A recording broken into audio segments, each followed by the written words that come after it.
Olá, seja bem-vindo a mais um episódio do Mabcast, um podcast produzido pela Divisão de Automação Industrial da Mitsubishi Electric do Brasil. Meu nome é Pedro Okuhara e o nosso objetivo é discutir temas relacionados à indústria e ao mercado, além de apresentar nossas soluções e a própria companhia, através de nossos especialistas e convidados. O tema desse episódio é o ensino da robótica no Brasil.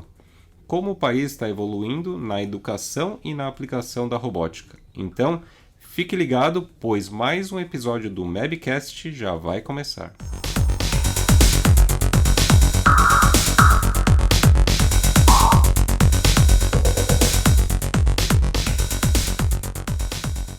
E para falar sobre o ensino da robótica no Brasil, convidamos o professor doutor Fernando Silveira Madani, que atualmente é coordenador e professor do curso de Engenharia de Controle e Automação no Instituto Mauá de Tecnologia e também é professor titular na Universidade Paulista. Além disso, é membro de comissões do INEP dentro do MEC. Tudo bom, professor? Tudo bom? Tudo em ordem com vocês aí? Tudo bem também. E antes da gente começar no tema do episódio de hoje, eu queria pedir gentilmente que você se apresentasse. Bom, muito bem. Meu nome é Fernando Silveira Madani, né? Sou engenheiro de controle e automação. Além de me formar na área de engenharia de controle e automação, que eu sempre gostei muito, né? Sempre me despertou muito interesse em engenharia, a robótica, então era a área mais afim dentro da engenharia para esse setor. Depois eu fiz o meu mestrado e o meu doutorado, também nessa área, na área de mecatrônica, dinâmica de sistemas aeroespaciais, né? Focado na produção e automação usando robôs industriais. Não, muito legal, seu currículo é realmente impressionante. E eu vi que você se especializou em robótica e hoje coordena uma série de alunos, turmas e também conteúdo sobre esse tema. E falando nisso, eu queria saber a sua percepção do ensino da robótica no Brasil ao longo das últimas décadas. Legal, bacana, boa pergunta. A robótica, eu diria que hoje é um espectro bem amplo aí nesse ensino, na utilização de robótica, até no próprio termo, né? Como eu disse, eu me interessei em fazer o curso lá para trás, pelo interesse até em robótica mesmo, né? Depois trabalhei alguns anos na indústria, em automação, que também incorpora um pouco de robótica, mas o legal é a gente ver que é bastante amplo essa área, né? A gente pode ver hoje a aplicação de robótica para ensinar lógica e envolver os alunos, né, de ensino fundamental mesmo, crianças aí aprendendo robótica, usando alguns recursos de robótica.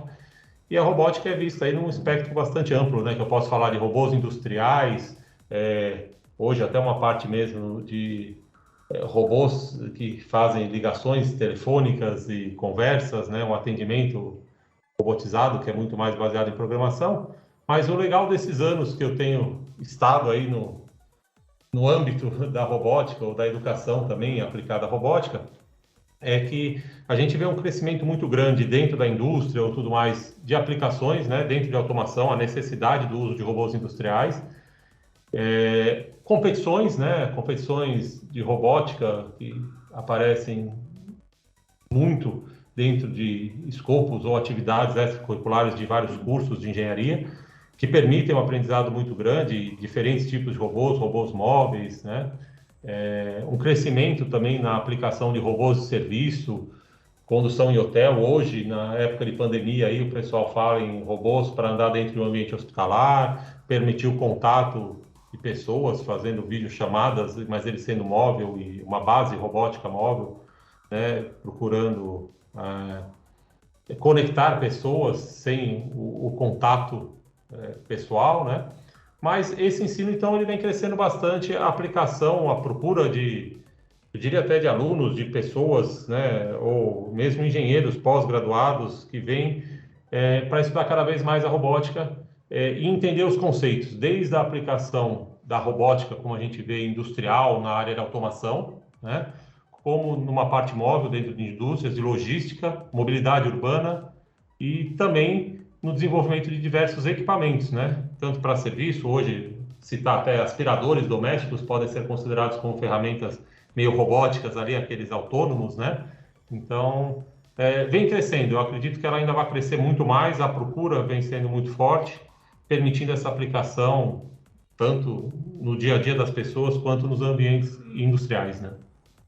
Sim, sim. Tem uma vasta gama de aplicações para robôs, não só os braços robóticos, como a maioria das pessoas conhece, mas também os robôs da informática, como você comentou.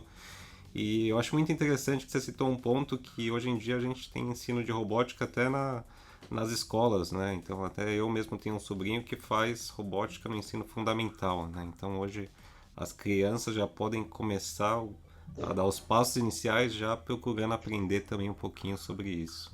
Exatamente. Desperta o interesse, muitas vezes não é para ele se formar lá na frente, né, num engenheiro ou projetar robôs ou aplicar robôs, mas porque desperta o interesse e a criatividade, né? Sim, Raciocínio lógico, para tudo isso é muito importante. e até olhando um pouquinho mais para frente, qual as suas expectativas, né? A gente falou um pouquinho do que vem mudando, mas o que você espera aí para as próximas décadas, né? Anos, décadas? Será que a gente vai conseguir avançar não só no número de robôs, mas também no número de pessoas qualificadas, né, para trabalhar com a robótica? Bom, certamente, acho que a pergunta, é, ela em si só, já está se complementando aí, né, em termos de a utilização dos robôs e de profissionais.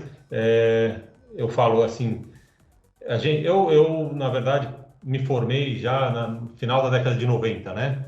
E de lá para cá, trabalhando com algumas indústrias, e a gente via muita coisa, e hoje ainda no Brasil, a gente tem uma necessidade muito forte da aplicação da automação, né? Para melhorar a nossa competitividade. E os robôs, quando a gente comparava com o resto do mundo, para quem sempre foi assim, apaixonado por robótica, a gente via assim, comparava com outros países do mundo e via, nossa, aqui a gente quase não tem robôs trabalhando, né?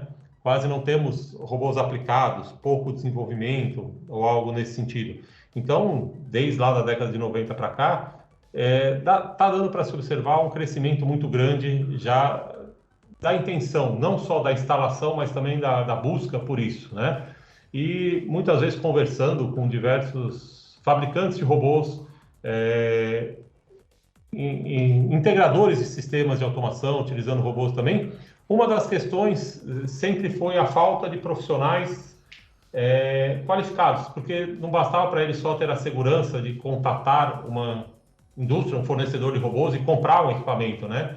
Mas o maior entendimento das vantagens da aplicação, dos recursos que isso daria, né, em termos de retorno do investimento para essas indústrias e tendo uma garantia de profissionais. Então, isso daí está caminhando junto, né? Eu acredito que vai crescer muito a aplicação na indústria nacional de robôs. Já tem, na verdade, nos últimos anos, até na própria pandemia, com vários fabricantes conversando e com a própria Federação Internacional de Robótica, né, vendo os dados, ainda assim a gente enxerga um crescimento grande da aplicação desses robôs e que tem que ser acompanhada por profissionais que entendam das vantagens da área, não só da parte técnica da programação somente, mas também das aplicações e desenvolvimento dessas aplicações. Então, com certeza o Brasil vai avançar muito, até por uma necessidade, né? A gente tem que avançar para manter essa competitividade.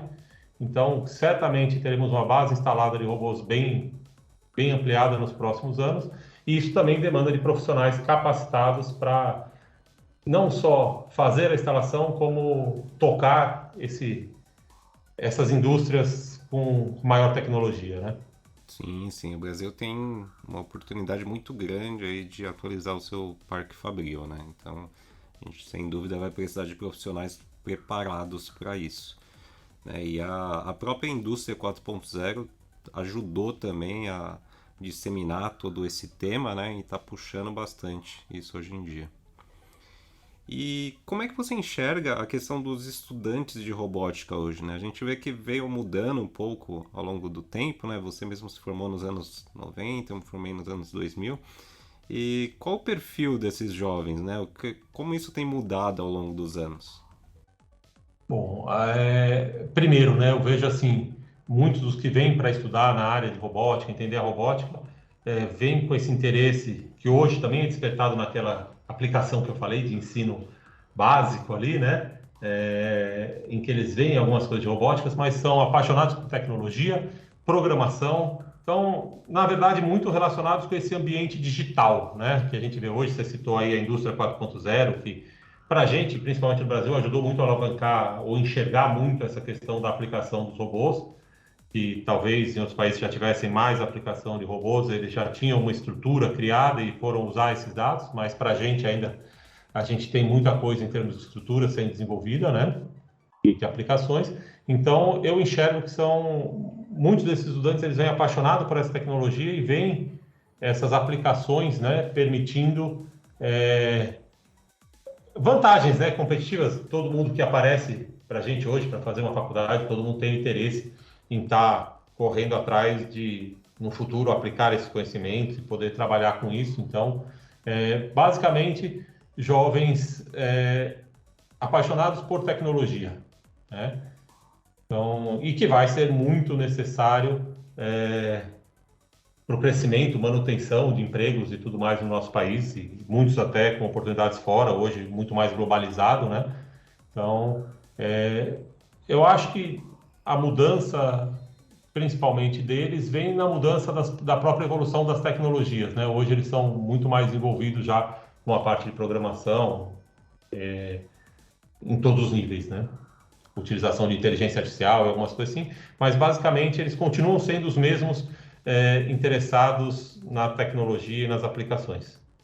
E eu sei que a Mauá possui uma série de programas e incentivos, né, até para participar de competições de robóticas, não só no Brasil, mas também no exterior, né? Inclusive, eu vi que alguns alunos da Mauá tiveram a oportunidade de visitar a nossa fábrica lá no Japão em 2018, né? Eu queria que você comentasse um pouquinho sobre esse tipo de experiência. Legal. Na verdade, então, esses alunos, a gente tem algumas atividades, né?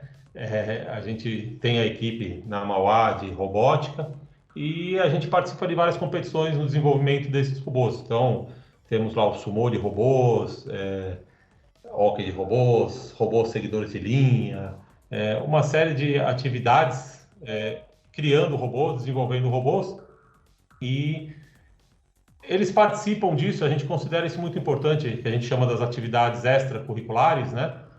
E criam uma possibilidade de entendimento e aprendizado muito maior, né? Um aluno vai lá e quer construir um robô para fazer um sumô de robôs autônomos, ou seja, ele precisa entender um pouco da lógica da programação. O robô vai trabalhar sozinho, independente, ele vai estudar sensores, como identificar aquilo, vai querer que o robô dele ganhe, né? Então ele vai querer fazer o robô mais forte, mais rápido, então ele passa a estudar motores, bateria, materiais, ele aprende muita coisa com isso, né? Então essas equipes integradas permitem a gente um aprendizado muito maior. Pode ser que no futuro ele não vá fazer um robô desse, a gente fala, mas um robô para lutar sumô não tem interesse, mas o aprendizado que ele tem de todos os conceitos no meio disso, ele pode criar diversas aplicações extremamente interessantes, né? Carros autônomos, cadeiras de rodas diferenciadas, né, para diferentes níveis de deficiência. Então, vários projetos saíram desses alunos fazendo esse tipo de aplicação. E o mais importante é esse contato externo, né? Como você colocou aí, a gente teve a oportunidade, eles foram participar da competição no Japão, representando o Brasil, e nessa oportunidade, né, na nossa conversa aí de Mitsubishi Mauá, eles puderam visitar a fábrica no Japão. E eu diria que, assim, como experiência, isso é quase que imensurável para você pensar num aluno. Hoje em dia, as possibilidades que existem, né? Na minha época lá, a gente não tinha todas essas oportunidades, mas o aprendizado deles, cultural, o conhecimento, enxergar uma indústria diferenciada, de ponta, como é a fábrica que eles visitaram, ou as fábricas, né? Eles visitaram 2 locais no Japão quando eles puderam estar lá. A motivação que eles voltam, né?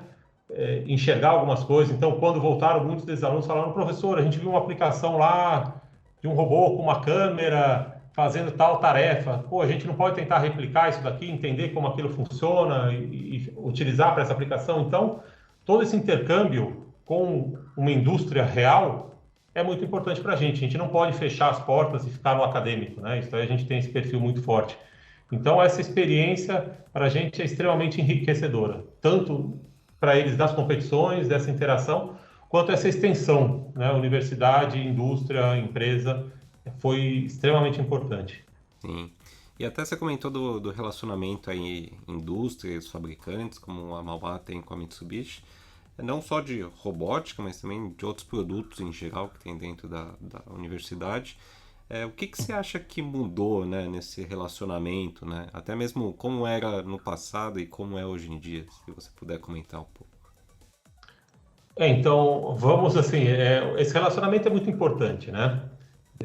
Eu vejo, assim, em diferentes épocas, já posso dizer ali que envolvido no meio do ensino ali, da engenharia e tudo mais, 3 décadas aí, a gente antes tinha uma proposta, talvez até, o primeiro mais distante, eu acho, algumas instituições até, a pesquisa, o ensino, não conversava com a indústria, com o mercado, né?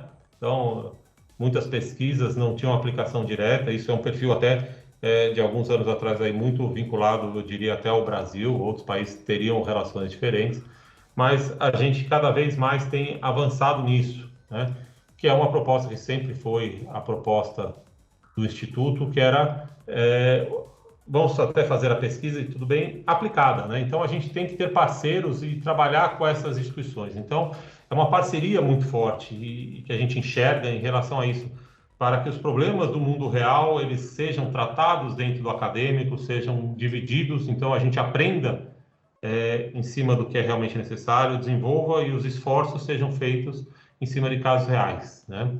Então, o relacionamento ele é fundamental para que isso aconteça, essa extensão, né? Não ficar fechado nas portas da universidade, fazendo um trabalhinho de sala de aula, e sim desenvolvendo temas interessantes tanto para a universidade quanto para as empresas. Isso é fundamental. Hoje a gente tem diversas parcerias, assim, desde o caso que eu vejo, eu tenho muito orgulho da nossa parceria aí com a Mitsubishi, por esse aprendizado, até pela própria característica, filosofia da Mitsubishi, mas os nossos trabalhos, os desenvolvimentos em conjunto muito importantes, como também para aplicações, outras indústrias que propõem outras aplicações, eles querem soluções para os problemas deles, né? Então, trabalhar integrado com isso, procurando soluções finais e parceiros no fornecimento de equipamentos e desenvolvimento de competências, isso é fundamental para a gente e eu acho que cada vez mais isso será cobrado de toda a instituição. Até pelos próprios alunos, que eles querem ver casos reais, né? Não querem ficar em pesquisas ou exercícios propostos para uma prova ou algo assim, né? Então, essa interação a gente precisa produzir mentes para o mundo real, né? Então, essa integração é muito importante. Sim, sim. E para finalizar, eu queria deixar uma polêmica aqui, que no Brasil a gente sabe que o pessoal diz muito que os robôs vieram para tomar os empregos das pessoas, né? A gente escuta muito isso no dia a dia. E eu queria um comentário seu sobre essa lenda, né, que todo mundo fala. Exatamente. Eu diria para você que realmente quando eu me formei, todo mundo falava assim, né? Pô, engenharia de automação vai tirar postos de trabalho, vai automatizar e desempregar. E talvez há alguns anos lá para trás isso aí fosse algo realmente que as pessoas acreditavam, né? Hoje eu dando aula até não só na graduação, mas na pós-graduação com robótica, eu pergunto para muitos profissionais que estão dentro da indústria e a resposta passa bem longe dessa hoje em dia, tá?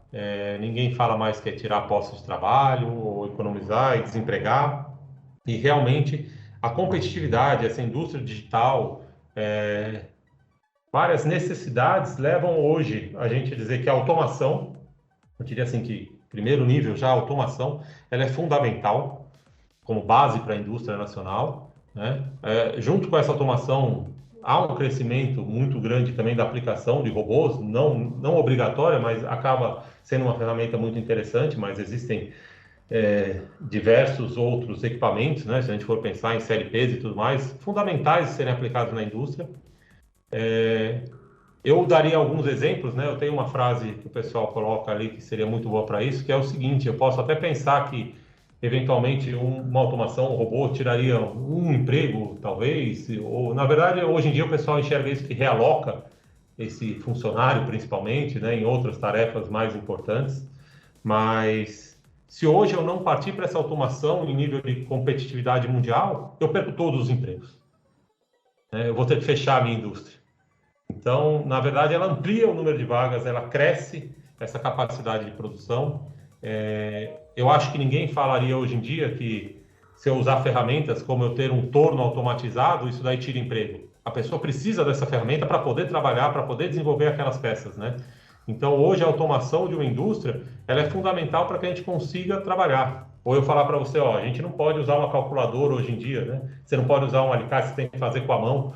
Então, isso daí hoje vem complementar e apoiar o trabalhador em si, né? O próprio desenvolvimento de empregos e da indústria. Então, realmente eu enxergo isso hoje como uma lenda e vejo que quanto mais a gente conseguir ter capacidade de melhorar a nossa indústria, a nossa competitividade em termos de qualidade, produtividade, isso só vai aumentar a quantidade de empregos. Então, a quantidade e a qualidade desses empregos. Então, realmente, os robôs não vão tomar o lugar, eles vão trabalhar em conjunto, permitindo que as pessoas façam coisas melhores e maiores, né? Professor Madani, eu gostaria de agradecer muito pela sua participação, tá? Muito obrigado aí. Eu é que agradeço a oportunidade de falar um pouco do assunto, de estar em contato com vocês e até da parceria mesmo. Muito obrigado e valorizo muito essa conversa institucional, né, entre a instituição de ensino e a Mitsubishi. Muito obrigado.